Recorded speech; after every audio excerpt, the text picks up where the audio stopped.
Silence does not mean defeat. Silence does not mean stupidity. Silence is golden, true. Silence, often undervalued and overlooked, is an essential element in the canvas of life. It is an art, a choice, a teacher, and a sanctuary. Silence is not merely the absence of sound. It is a deliberate pause, a space for growth, and a stage for introspection. Consider a heated argument where words often escape our lips unfiltered, driven by emotion rather than reason.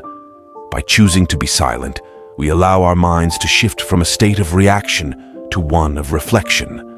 This pause, this moment of quiet, gives us the opportunity to carefully consider our words, to understand the emotions of others, and often to prevent the escalation of conflict.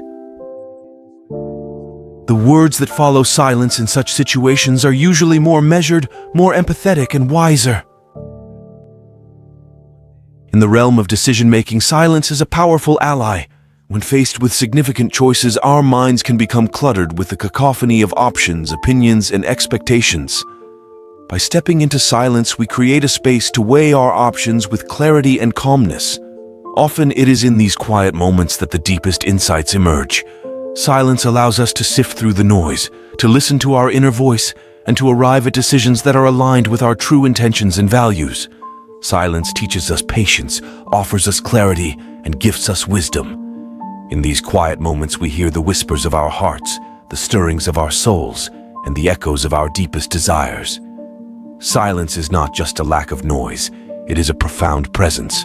It is an invitation to delve deeper into the essence of being, to encounter truths that only emerge in stillness. Silence is not just golden, it is essential. It is a sanctuary where the mind finds peace, the heart finds solace, and the soul finds meaning. But don't pretend to be wise. Listen to the voice in your silence. 4 monks decided to meditate silently without speaking for 2 weeks, but nightfall on the first day, the candle began to flicker and then went out. The first monk said, "Oh no! The candle is out." The second monk said, "Aren't we not supposed to talk?" The third monk said, "Why must you two break the silence?" The fourth monk laughed and said, "Ha! I'm the only one who didn't speak." Each monk broke the silence for a different reason, each of which is a common stumbling block to meditation. The first monk became distracted by one element of the world, the candle, and lost sight of the rest. The second monk was more worried about rules than the meditation itself. The third monk let his anger at the first 2 rule him, and the final monk was lost in his ego. The path is open to its failures, as they are the stones to its success. I am reminded of a car game I used to play with my children called Listening for Silence. The object of the game for me was to stop the noise in the car. The object of the game for the children was to see who could resist speaking the longest by listening for silence. If the first child spoke and the second child automatically burst out proclaiming victory, then both children lost. The object was to listen for silence, and silence speaks for itself. Things do not always go as planned. This is symbolic of something else I know, but I'll just say it the way it was told. If you're used to talking, it's going to be hard to resist the temptation to talk more, especially when you're with others. It's like telling someone who sees just fine to close their eyes for a week, stay awake, and not open them at all, no matter what noises they heard. It's pretty near impossible to resist a temptation when you've never had to resist that type of temptation before. You could have ended the story at the point when the candle flickered and went out. The 4 monks each broke their silence for altogether different reasons. But another side is in the fact that the 4th monk spoke at all. Had he simply maintained his silence, he would have been successful in his endeavor. But if he had, in all likelihood, the other 3 would have probably continued to argue and not even noticed his silence.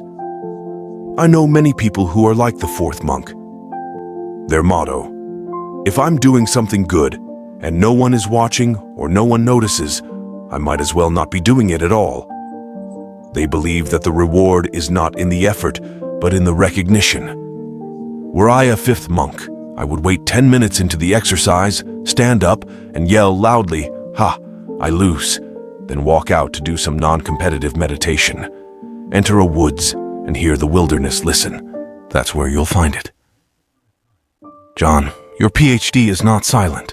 This story reminds me of a teaching.